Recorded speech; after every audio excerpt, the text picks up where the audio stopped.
Bienvenidos a todos y a todas a otro podcast más de ACCEDENEA, proyecto sobre ciudadanía y género 2021, donde tenemos ahora como una invitada especial a Rosalía Alvarado, donde va a ser hoy una entrevista o una especie también de debate, donde vamos a hablar de muchos temas y algún tema muy fundamental hoy en día es sobre el abuso infantil y el acompañamiento jurídico que eso conlleva a las personas que son víctimas y que hoy en día cómo se la ve a la persona, también cómo es su asistencia, entre otras cosas.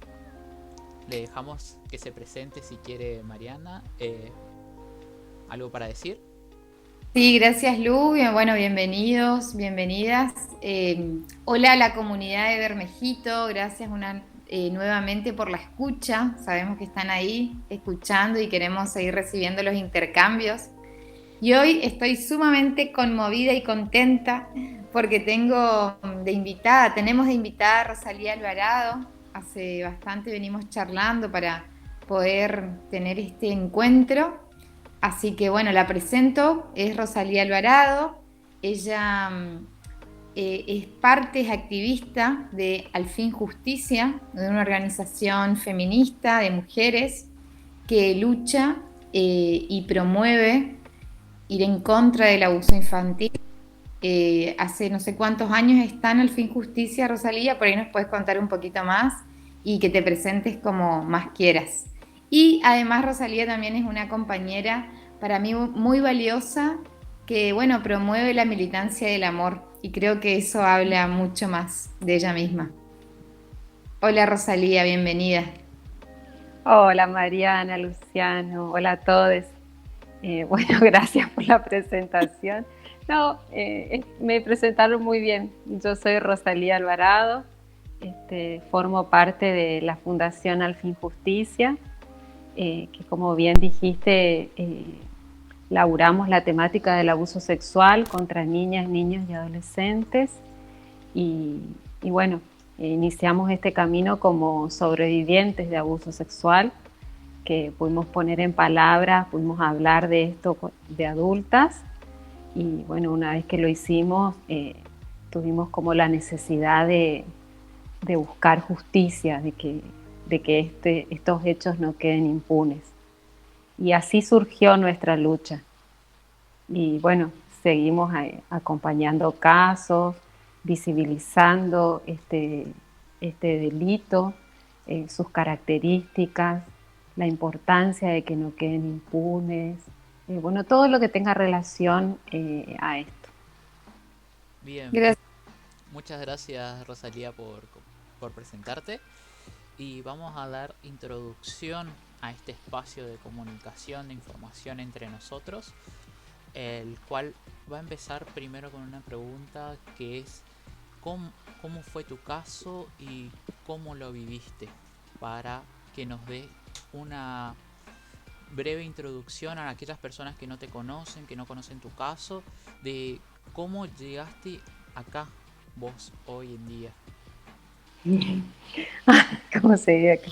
Bueno, eh, en mi infancia yo fui abusada sexualmente por familiares, por un tío y su esposa. La esposa era hermana de mi padre y como en general le pasa a las niñas que sufren o que pasan por este horror, cuando uno es niño no entiende de la sexualidad adulta, no sabe qué es eso, no lo logra entender, no está preparado psicológicamente ni de ninguna manera. Eh, y bueno, y generalmente estos ataques vienen de personas que son de mucha confianza, del niño y de su familia en general. Y bueno, uno queda entrampado en ese horror. Más en la época en que nosotros, digo esto porque ahora lo aclaro, en que a nosotros nos sucedieron los abusos, que eran épocas en donde no se hablaban de estos temas en general. A mí de niña nunca ni mis padres ni en la escuela no te hablaban ni de tus partes íntimas, ni de lo que no podía pasar, ni de que nada. O sea, el adulto siempre era una figura que protegía y que quería. eh, por lo menos los adultos del entorno y de la familia. Así que bueno, justamente estos perversos se aprovechan de eso y bueno, cometen estos delitos que son terribles y que te marcan para toda la vida. Yo creo que los hechos en mi caso ocurrieron entre mis 5 y 11 años, más o menos 11, 12 años. Y, y bueno, y como que yo durante muchos años tengo como que eso no ocurrió, como que los tenía totalmente como borrada esa parte de mi vida. Eh, sí sentía cosas en mi cuerpo, siempre fui muy angustiada, muy temerosa, obsesiva con los cuidados, eh, pero siempre cuando yo relacionaba todo eso y me volvía a la mente estos hechos, que yo no los podía describir, ni poner nombre, ni nada, y solamente los quería olvidar y tapar. Una de las cosas que también me pasaba era que si yo hablaba, el temor de que se hablaba, eh, tenía mucho temor a la reacción que podía tener mi padre. Mi padre era una persona que tenía una discapacidad física, entonces yo en mi imaginación decía, bueno, mi papá va a querer reaccionar de la peor manera contra esta gente, y esta gente es más mala y le va a hacer daño a él. Y bueno, ahí me entraba otra vez toda la culpa. Y bueno, y por esa razón nunca hablé. Casualmente hablé el día que falleció mi papá, que para ese entonces ya tenía 39 años. Ese fue el día que le pude poner palabras al horror y pude indicar a quienes fueron, quienes me hicieron pasar por eso. Y bueno, una vez que salí de ese primer impacto, que ese día, la verdad que se me juntó todo, el fallecimiento de mi papá, y haber hablado, eh, después de ese primer impacto lo que sentí es que yo no me quería quedar más con eso, que lo quería sacar y que quería que se haga justicia. Yo consideraba que eso era totalmente injusto, que eso no tenía que pasar y que eso no tenía que quedar de ninguna manera impune. Yo tenía que señalar a esa gente, tenía que señalar el horror y la justicia algo tenía que hacer con eso. Y bueno, así fue que empecé la búsqueda, primero medio en soledad, así con amigas que conocía. Tengo varias amigas abogadas, porque bueno, yo estudié también, y ellas me hacían contacto con con abogados penalistas, y siempre la respuesta era la misma, que habían pasado demasiados años, que ya no estábamos a tiempo de hacer nada. Y bueno, todos me mandaban a decir que viva la vida maravillosa que tenía y que sea feliz. Y bueno, no era la respuesta que yo quería, así que continué, eh, hasta que me fui encontrando con las personas adecuadas, digamos, y con sensibles y que comprendían que sí, que esto no podía quedar impune. Y así fue que empezamos a laburar el tema. Primero desde un espacio político, donde ahí la conocí a Marina, que es otra de las chicas de Al Fin Justicia, Marina Frencia, y con ella empezamos primero a laburar para visibilizar. Ella encontró que existía un proyecto de ley que decía que en estos casos hay que respetar el tiempo de las víctimas, porque este justamente es una característica de este delito, que las víctimas no hablan, que hablan cuando pueden, y que eso hay que respetar en este delito para denunciar. Y bueno, de esa manera nos fuimos como organizando, y en este camino también nos encontramos yo me encontré con Belén, con su historia. Ella había atravesado por lo mismo que yo, con los mismos abusadores, y no lo sabíamos. Yo me acordaba sobre todo de su hermana que tiene mi edad. Yo me acordaba de haber jugado con ella, con Victoria, que es otra de las chicas de Al Fin Justicia, de las compañeras hermosas de Al Fin Justicia. Eh, y bueno, esas niñas con las que yo había jugado también en esa casa, una de ellas también había pasado por ese error y yo no lo sabía. Me enteré de grande porque se encontraron nuestras madres de casualidad y se contaron mutuamente lo que le había pasado a cada una de nosotras. Así que ese encuentro fue como ya el determinante de dar fuerza. Belén siempre dice, y yo lo confirmo, es como asegurarse, no sé si la palabra es asegurarse, pero darse cuenta y tener esa certeza, esa que vos decís, sí, esto que me pasó es real, porque lo que te pasa es que como es arrasador el abuso sexual con la psiquis, con el cuerpo, con el alma, con todo, es arrasador lo que pasa en el cuerpo de un niño, en la vida de un niño y de esa persona que después, por más que sea grande, cada vez que vuelve a ese horror, es el niño ese que pasó por ahí. Cuando nos encontramos y nos empezamos a contar mutuamente las cosas que nos pasaban, los lugares donde ocurrían, era impresionante como nos íbamos reafirmando, sí, tal cual, sí, así, sí, así. Como que le dimos ese, o sea, como que ahí ya no había dudas de nada, porque uno siempre tiene miedo de que no, como los recuerdos son de niños y encima arrasados en la psiquis. Bueno, después las psicólogas nos pudieron explicar bien estas cosas que pasaban y nos pudieron decir también que justamente por todo esto que decíamos, sentíamos y nos pasaba, se daba totalmente cuenta de que habíamos atravesado por este horror. Y bueno, así que ahí le metimos con más fuerza, ya las 4 juntas, y así fue que pudimos conseguir un abogado, convencer a un abogado de que se anime a hacer la denuncia, a presentar una denuncia por nosotras, patrocinándonos, luego de la sanción de esta ley que se conoce como de respeto a los tiempos de las víctimas, que es la 27.206, que se sancionó en octubre del 2015. La senadora Sigrid Kunat de Entre Ríos es la autora del proyecto. Y la ley lo dice claramente que para estos delitos de abuso sexual en la infancia y también para los delitos de trata de personas, lo que importa es el tiempo de las víctimas. La prescripción empieza a correr recién a partir de que la víctima hace la denuncia o que ratifica la denuncia que hicieron por ella mientras fue niña y quedó en la nada, digamos.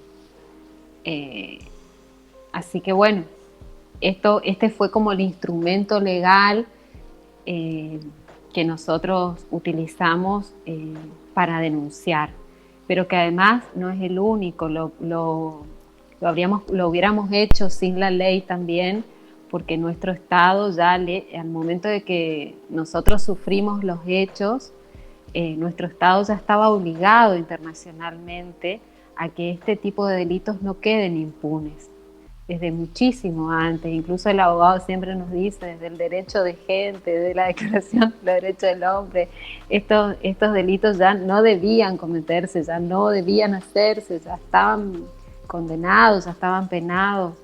Y bueno, y nuestro Estado ha ratificado todos esos tratados internacionales que lo obligaban a esto. Así que, bueno, con todo ese cúmulo de leyes y de tratados y qué sé yo, fue que pudimos denunciar. Igual esperamos la sanción de esta ley. Y bueno, y ahí empezó. Rosalía, la verdad. Sí. Disculpa que te interrumpa. Es para continuar con algo que dijiste muy importante, que fue justamente cuando empezaste a hablar con tus amigas, después cuando tu madre se encontró justamente con las madres de tus amigas y empezaban a hablar sobre esa situación. Quería preguntarte, vos, vos como persona, cómo te diste cuenta que viviste esos tipos de abuso o te diste cuenta tiempo después, cuando todo eso ya había pasado o ya eras consciente de lo que sucedía? Es una pregunta que Mm, para hacerte. Yo siempre fui consciente de lo que sucedía. Yo de niñita no entendía, digamos, qué era eso. Y, y cada vez que me pasaba algo, que me venía el horror a la cabeza o que sentía miedo o lo que sea, lo que hacía era, mira, literalmente te digo, apretaba fuerte los dientes y hacía ruido para escuchar en mi cabeza el ruido de los dientes y de la mandíbula moviéndose para pensar en eso y no en el horror que se me venía. Y además me sentía muy culpable porque yo decía, si yo voy a esa casa, si yo los quiero a ellos son mi familia, ellos me cuidan, me hacen regalos, me quieren, esto no, no, no, no. Y si por ahí pensaba en escapar, me decía, no, yo no lo puedo decir, ¿qué va a hacer mi papá? O sea, estaba entrampada, pero era consciente, me daba cuenta que ahí había algo que estaba todo mal, que me hacía mucho daño, que me daba mucha angustia. Yo fui una niña angustiada, me acuerdo que vivía haciendo promesas, por ejemplo, no sé, les cuento una pavada, eh, le escribía cartitas a Dios y ponía arriba en los árboles para que Él lea y me cuide, me salve, me saque, no sé. Y después otra cosa, hacía como rituales, ¿viste? Después también, yo recién, no sé, creo que tenía 41 años cuando me hice por primera vez agujeritos en la oreja, porque mi mamá de bebé no me los había hecho y después yo decía que como que ese iba a ser mi promesa, digamos, cuando yo pueda estar bien, que yo, para que no me pase nada, para que, qué sé yo prometía no hacerme nunca agujeritos en la oreja. No sé, esas cosas, viste, que uno inventa para, no sé, para Eh, ponerse como meta para seguir viviendo, digamos, para Sí, tener esperanza. te escucho, Roy, vos decís como pavada, pero no es menor, es todo un acto súper importante y sobre todo en la niñez, ese lugar, digamos, de escribirle una cartita a Papá Noel o a quien sea para que nos salve, es súper importante, súper significativo. Y son esos pequeños gestos grandes a la vez que nos salvan, ¿no? Nos salvan un poco del horror, como vos decís, y esa creatividad necesaria en la niñez para buscar alguna salida. Yo Sí. por ahí escuchándote, hace poco una amiga me decía, 7 de cada 10 niñas son abusadas. Hay una estadística que quizás sea más, ¿no es cierto? Pero por ahí pensaba, ¿no? Y todas las niñas, niñes, adolescentes que nos puedan estar escuchando, que pueda estar llegando este mensaje a quien pueda llegar. ¿Cómo mantuviste la fuerza? ¿Qué te dio fuerza para estar hoy? ¿Qué sentís que es lo que te mantuvo, te sostuvo? Bueno, yo cuando escuchaba esto de tu madre y la madre de Belén, cuando hablaron, ¿no? Cómo las Ujú. madres también nos salvan, o las otras, pero vos sentís que hay algo que te dio Sí, fuerza todo este tiempo. sí, sí, sí. Yo siempre digo lo mismo, a mí me salvó el amor, a mí me salvó el amor y me salvó la ternura, porque yo tuve unos padres que seguramente no fueron perfectos, porque acá nadie lo es, pero tuve un padre y una madre muy tiernos y muy amorosos con nosotros dos, con mi hermano y conmigo. Después lo fueron con mis hijos también.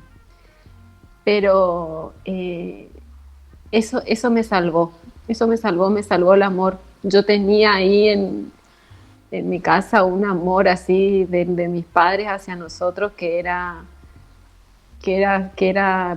para salvar, que era el amor que salva, que cuida, que protege, que nada, que te sostiene, digamos, que te sostiene en la vida.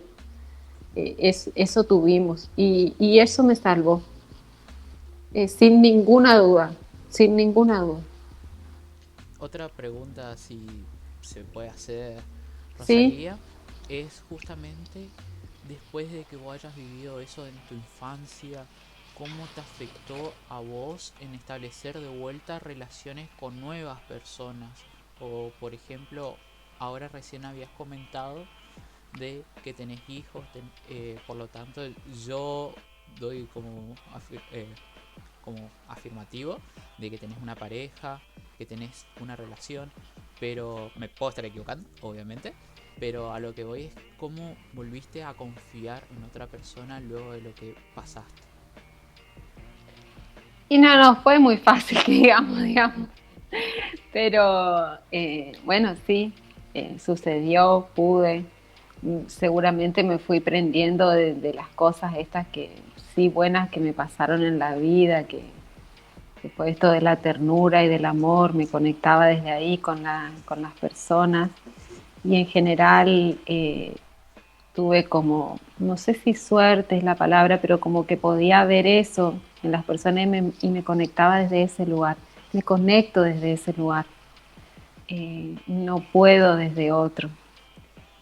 Y con mis hijos fui, sí, sobre todo con el mayor, no los dos pobres, muy obsesiva en los cuidados.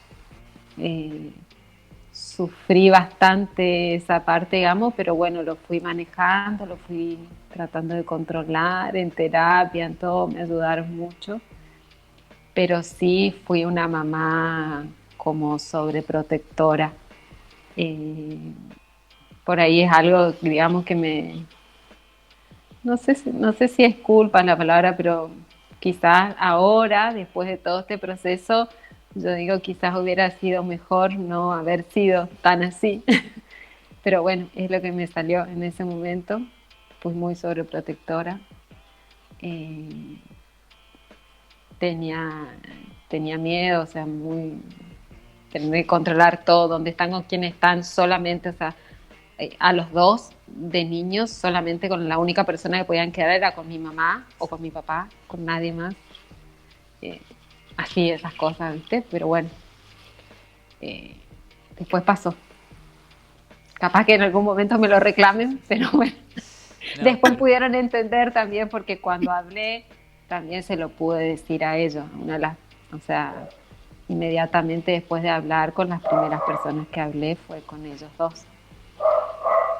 la verdad que es algo muy importante, pero no tenés que sentir tampoco de que ser sobreprotectora es algo malo, sino es que para todos nosotros que somos hijos, siempre nos gustó esa sensación de la madre sobreprotectora porque nos ayudó en todos los ámbitos. Siguiente pregunta, como para ir cerrando esta primera parte, es vos, luego de todo lo sucedido, eh, luego del fallecimiento de tu papá, que fue muy importante porque hoy en ese punto vos dijiste acá quiero hablar. ¿Qué les recomendarías a aquellas personas que quieren hablar y no lo pueden hacer? Eh, no sé si sería recomendación. Yo lo que digo O es lo que podrías que decir sobre eso. sí, sí. Yo siempre digo lo mismo. Hablar es empezar a sacarse el horror de encima, porque esto te carga, ¿viste? Te carga de la manera peor, o sea, te carga porque te arrasan la infancia, vos te estás formando. Es terrible el daño que causa. Y encima de eso, uno cree que tiene la culpa de que eso haya pasado, o que por lo menos fue corresponsable, digamos, ¿viste? Porque en general, digamos, los abusos no es que, qué sé yo, que están a punto de matarte para cometer el abuso, sino que ellos te van entrampando, entonces uno va entrando, entonces se siente responsable y culpable por haber accedido, por haber ido, por haber, qué sé yo. Eh, entonces poder hablarlo, poder decir, uno se puede dar cuenta de eso, que uno no tuvo la culpa, que este es un delito donde hay una asimetría de poder que es tremenda, porque justamente es un adulto que generalmente es de mucha confianza de ese niño, y del otro lado está un niño, o sea que la asimetría es terrible, nunca el niño podría tener la culpa de absolutamente nada. Es el adulto perverso, el que arrasa, el que abusa. Entonces, como hablar de esto te empieza a ubicar a vos mismo y a sacarte el horror, que es como sacarte la culpa también. Sacarte todo eso que vos lo venías trayendo y que te ahoga, te ahoga el alma, te ahoga la vida. Sacarlo y ponerlo en el lugar que corresponde. El lugar que corresponde es el lugar de la responsabilidad, de la culpa y del horror en quienes fueron los perpetradores. Ese es el lugar que le corresponde, no el nuestro. De ahí de ese lugar hay que salir, hay que sacarlo. Y para eso hay que hablar. Es liberador. Bueno, muchas gracias Rosalía por tenerte acá, por escucharte, porque es algo muy inspirador. Lo digo de lo personal, es demasiado también conmovedor para una persona escucharte, tenerte hoy en día que puedas hablar de esto, porque tenemos que ser sinceros, no todas las personas pueden hablarlo, y vos hiciste el cambio, por lo menos acá, y es algo muy importante, y por eso te queremos, no sé, como dar un abrazo o dar un fuerte aplauso por lo que haces siempre, y que, bueno, más que nada un simple gracias porque tu presencia hoy en día. No sé si querés decir algo más. Sí, yo me quiero salir de la pantalla y abrazarla, sí. Sí, me inspira un montón, me inspira y veo un proceso tan profundo y tan genuino en vos, Rosalía. Veo un proceso necesario, un proceso necesario que necesitamos atravesar todas, todos, de mucha paciencia, de ir cultivándolo de a poco y de mucha honestidad, honestidad brutal, como decía un disco de Calamaro, esa honestidad brutal tan necesaria y a la vez con tanta ternura, con tanto amor. A mí me inspira y me quedaría así escuchándote horas, sinceramente, pero porque sé que ahí hay verdad y hay amor. Así que te agradezco un montón profundamente el estar acá. Yo les agradezco mucho a ustedes y en ustedes, la verdad que a todas, a todes, a todos, porque nosotras llegamos hasta acá porque no estuvimos solas.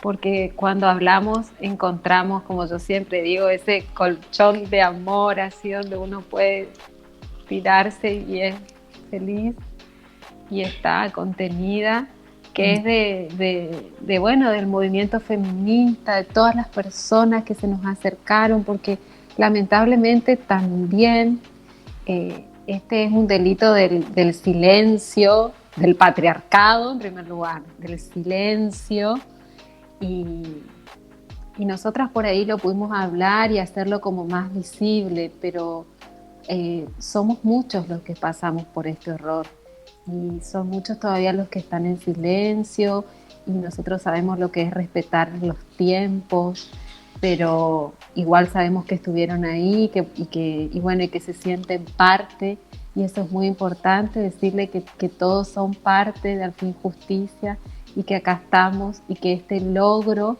es colectivo, que este logro es de todos los que estuvieron de forma presente, los que fueron a las charlas, los que acompañaron ese día, los que acompañaron todos los días y los que acompañaron desde el silencio todavía en su casa, donde sea que estén. Es así, esta fuerza fue de todos y este logro es de todos. Muchas gracias, Rosalía. A ustedes. Y con esto vamos a poner fin a la primera parte de esta interesante conversación con Rosalía Alvarado. Y nos vemos en el próximo episodio, o mejor dicho, en la segunda parte de AccedeNEA. Nos vemos. Chau, chau.